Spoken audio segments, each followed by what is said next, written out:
وبركاته نحمده ونصلي على رسوله الكريم أما بعد أعوذ بالله من الشيطان الرجيم بسم الله الرحمن الرحيم أقيموا الصلاة وآتوا الزكاة واركعوا مع الراكعين صدق الله العظيم۔ اللہ تبارک و تعالیٰ کے انسان پر کئی طرح کے احسانات ہیں جن کو شمار نہیں کیا جا سکتا۔ ایک احسان انسانوں پر اللہ تبارک و تعالیٰ کا خصوصی طور پر یہ بھی ہے کہ اللہ نے انسانوں میں سے بعض کو صاحب مال بنایا ہے، صاحب ثروت بنایا ہے، اور بیچارے بعض ایسے ہیں جو مفلس ہیں، مسکین ہیں، محتاج ہیں، بلکہ وہ اپنے پیٹ بھرنے کے لیے بھی در در کی ٹھوکریں کھاتے ہیں اور ادھر ادھر سے جا کر سوال کر کے اپنا پیٹ بھرتے ہیں۔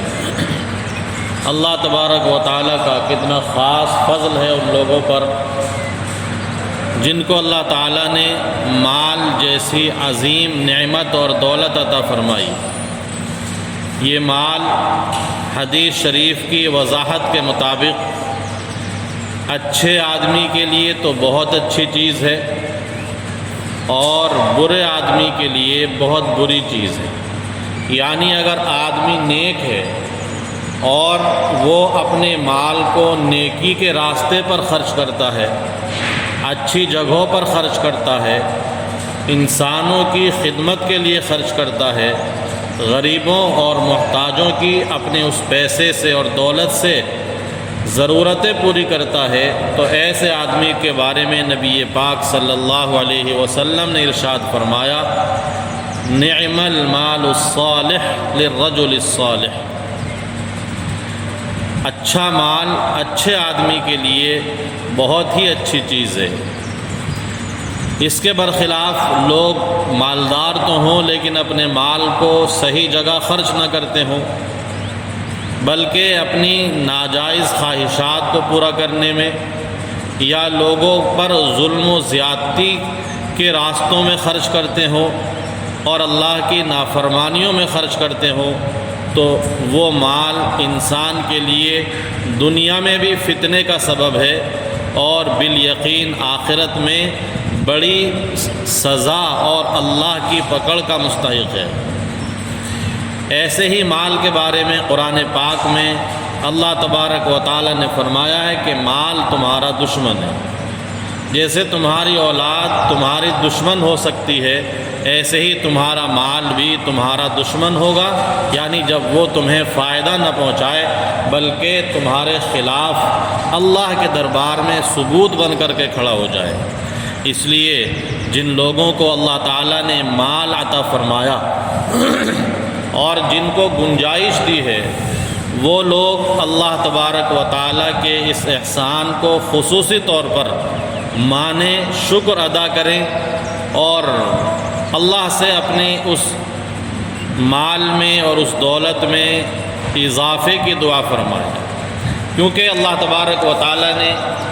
یہ مال عطا فرمایا، انسان کو مال کمانے کی صلاحیت دی، طاقت اور ہمت عطا فرمائی۔ انسان کو مال کمانے کا بھی گویا اللہ تبارک و تعالیٰ کی طرف سے ایک فیصلہ ہوا، تب جا کر کے کسی نے مال اکٹھا کیا، کمایا، لیکن اللہ کا فیصلہ نہ ہوتا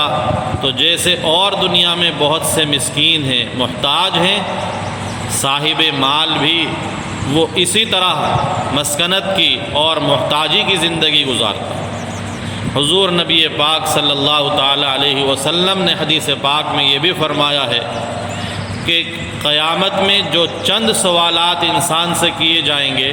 اللہ تبارک و تعالیٰ کے دربار میں حاضر ہونے کے بعد ان میں سے ایک اہم اور بڑا سوال یہ بھی ہوگا کہ انسان نے مال کہاں سے کمایا اور کہاں خرچ کیا۔ یعنی کمانا بھی اسلامی ہدایت کے مطابق ہے اور اس کو خرچ بھی اسلامی ہدایت اور تعلیم کے مطابق کرنا ہے۔ اگر انسان کمانے میں بے احتیاطی کرے یا خرچ کرنے میں غیر اسلامی طریقہ، ناجائز طریقہ اختیار کرے تو دونوں ہی چیزیں یہ انسان کے لیے پکڑ کا اور سزا کا سبب ہوں گی۔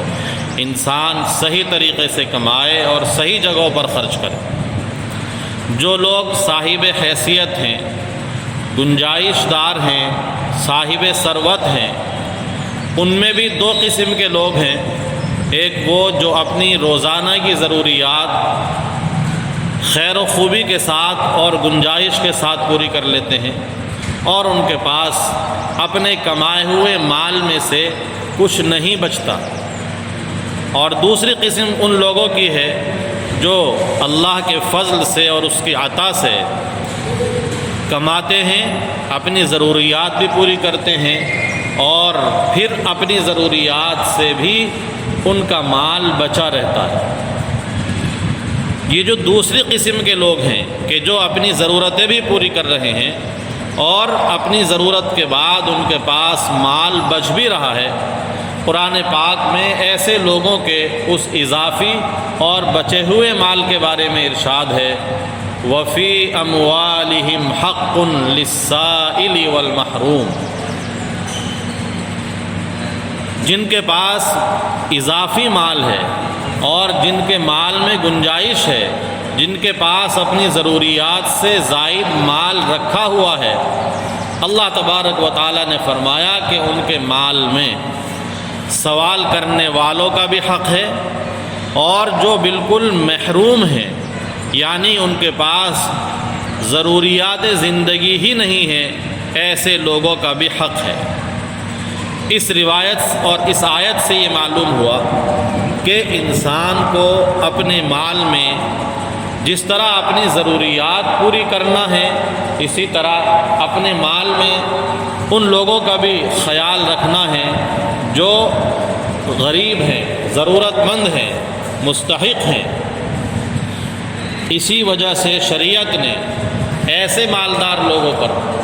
جن کے پاس اپنی ضروریات سے زائد مال بچ جاتا ہے، کچھ شرطوں کے ساتھ میں زکوٰۃ فرض فرمائی ہے۔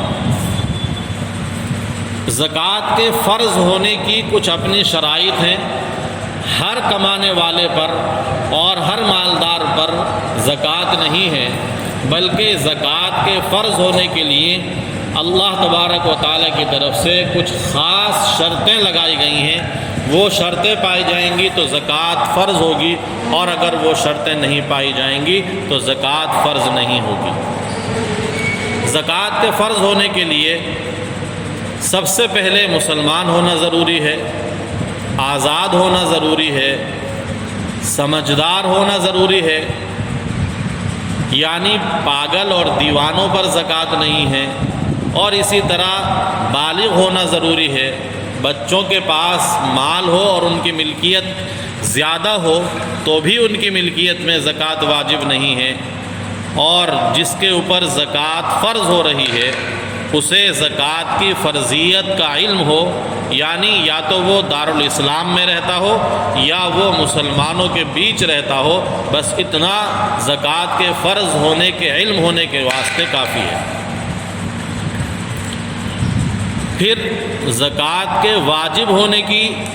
جو شرطیں ہیں، یعنی کس طرح کا مال ہونا چاہیے اور کتنا ہونا چاہیے، اس کے لیے بھی اسلام میں خصوصی ہدایتیں ہیں۔ اس میں زکوٰۃ کے فرض ہونے کے لیے جو شرطیں ہیں، نمبر 1 ہے مال نصاب کی مقدار میں ہو، یعنی ہر مال میں زکوٰۃ نہیں ہے۔ آپ کے پاس کچھ مختصر سا تھوڑا مال ہے تو شریعت نے اس پر زکوٰۃ واجب نہیں کی، بلکہ اس کی اپنی ایک خاص مقدار ہے، نصاب کی مقدار میں مال موجود ہو۔ نمبر 2، وہ اپنی مکمل ملکیت میں ہو، یعنی یا تو اپنے قبضے میں ہو یا اپنی اس ملکیت پر قبضہ کرنا ممکن ہو، اس مال میں زکوٰۃ واجب ہوگی۔ اور نمبر 3،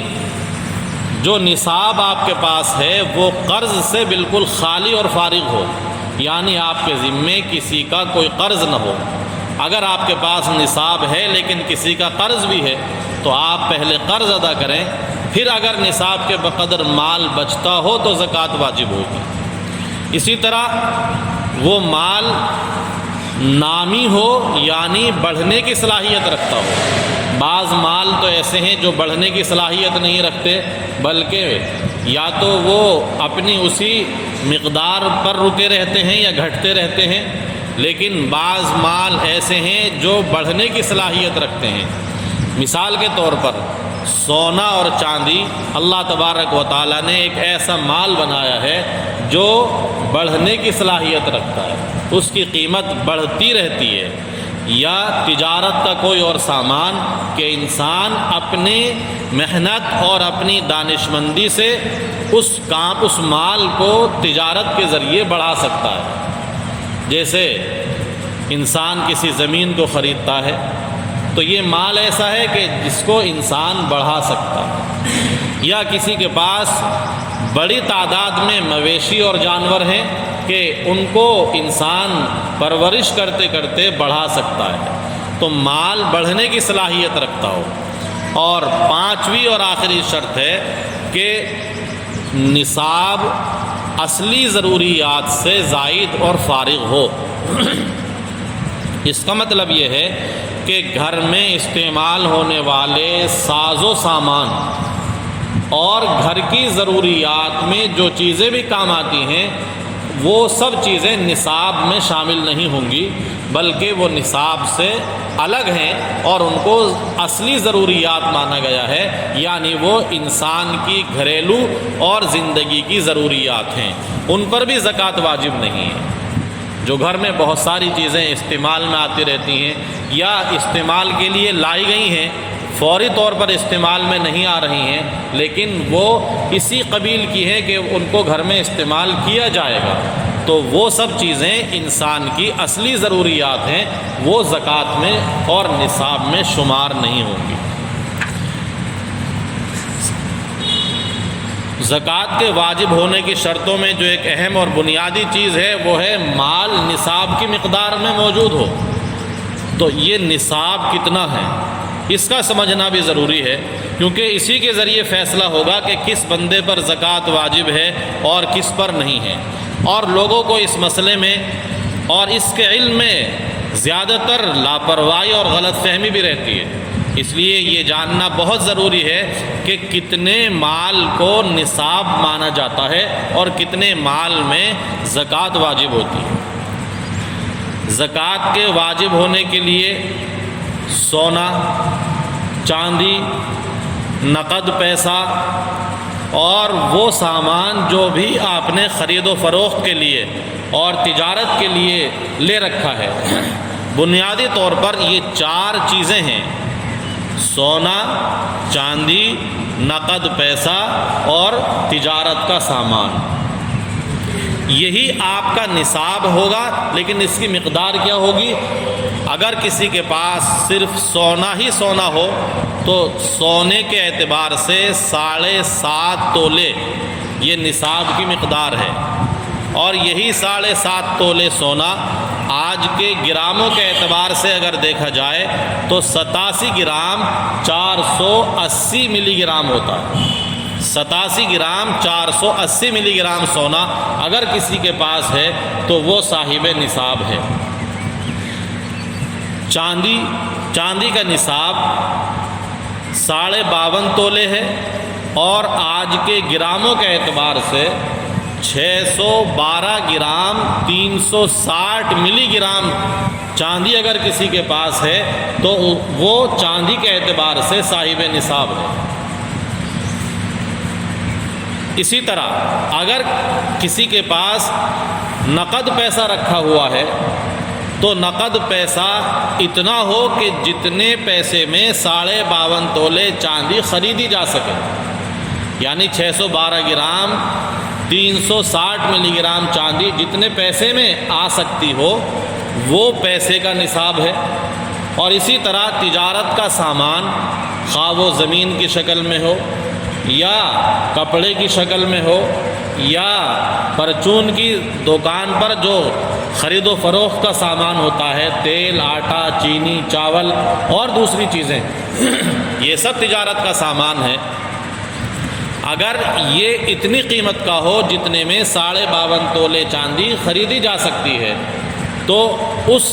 تجارت کے سامان پر زکوٰۃ واجب ہو جائے گی۔ یہاں پر ایک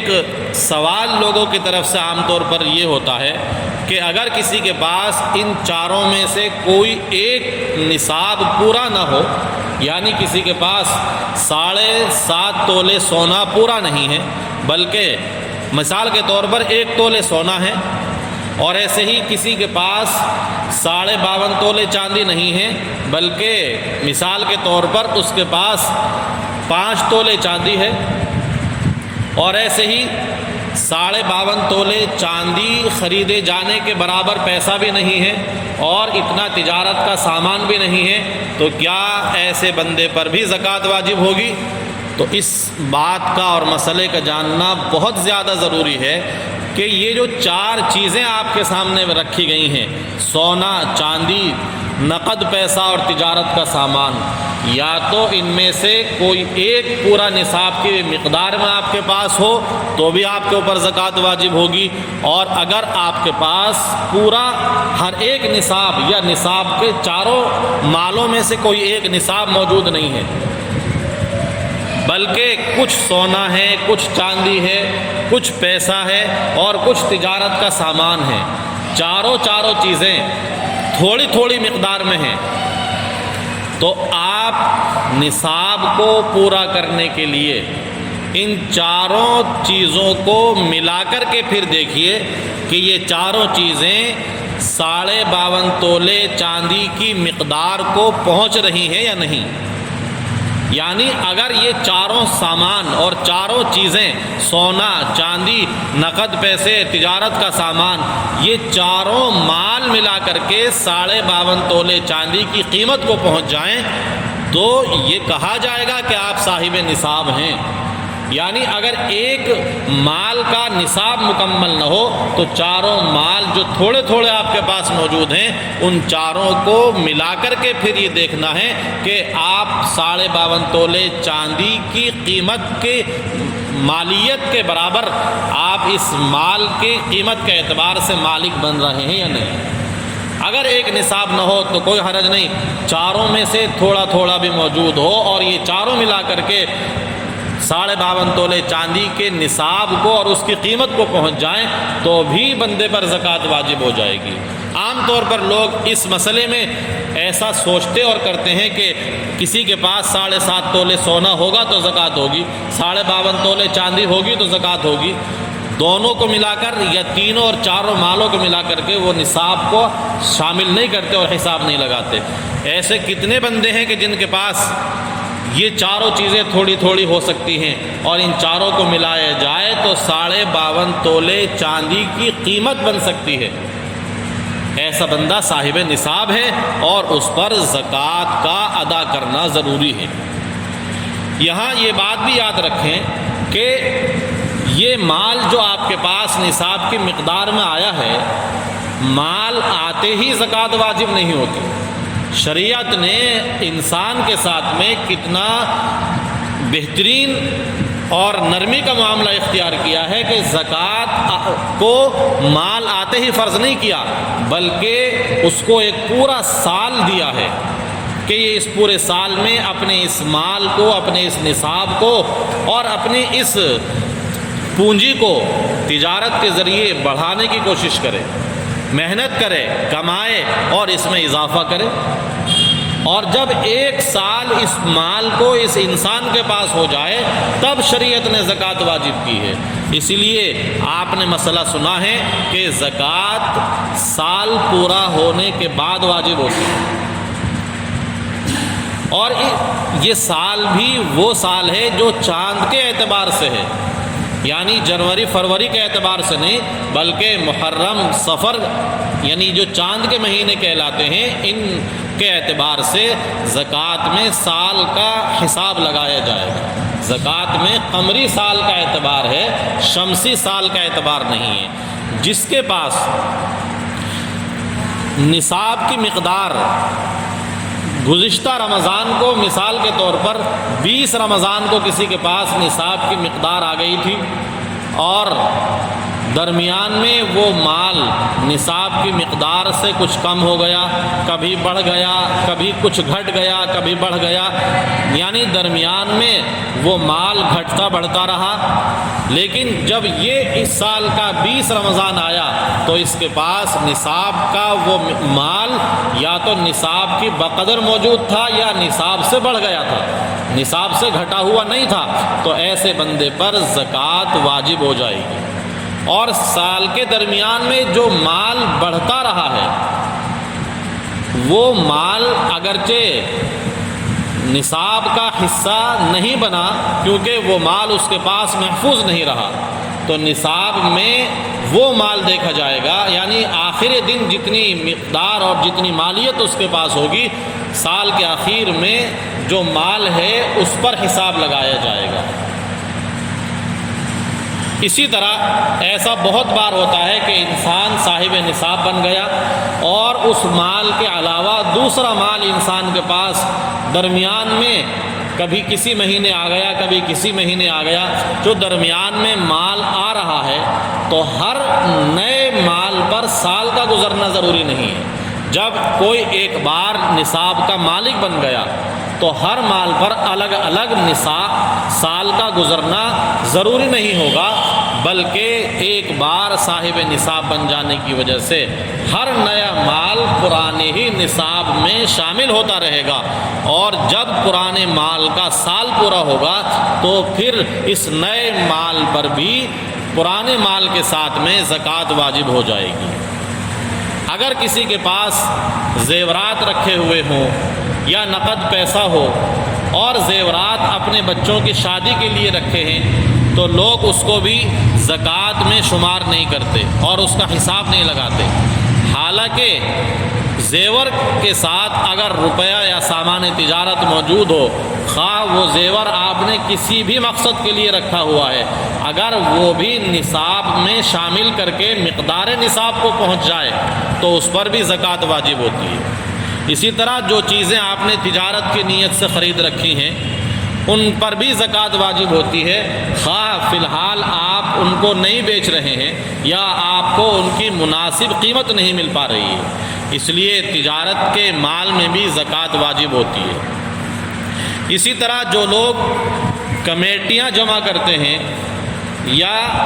انشورنس پالیسی لے لیتے ہیں اور پھر اس میں اپنی رقم جمع کرتے ہیں،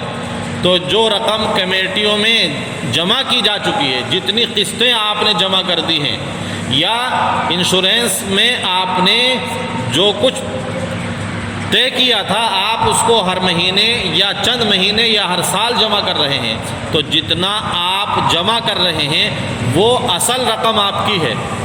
جتنی رقم آپ نے جمع کر دی وہ آپ کی ملکیت ہے، آپ اس کو اپنے نصاب میں شامل کر کے حساب لگائیں اور اس مال کی بھی زکوٰۃ ادا کریں۔ اسی طرح کچھ اور مال ہیں جن پر زکوٰۃ واجب ہوتی ہے، مثال کے طور پر ایف ڈی فکس ڈپازٹ رقم، بعض لوگ اپنی رقمیں بینکوں میں کئی سالوں کے لیے فکس ڈپازٹ کرا دیتے ہیں، تو چونکہ یہ رقم بعد میں مقررہ وقت پر ملنا یقینی ہے، اس لیے اس اصل جمع شدہ رقم میں ہر سال زکوٰۃ واجب ہوگی، کیونکہ یہ تو آپ کی اپنی اصل رقم ہے جو آپ نے جمع کی ہے، تو جتنی رقم آپ نے جمع کر دی ہے اس پر زکوٰۃ واجب ہوگی۔ Please like, share and subscribe to Mufti Zakawat Hussain official YouTube channel.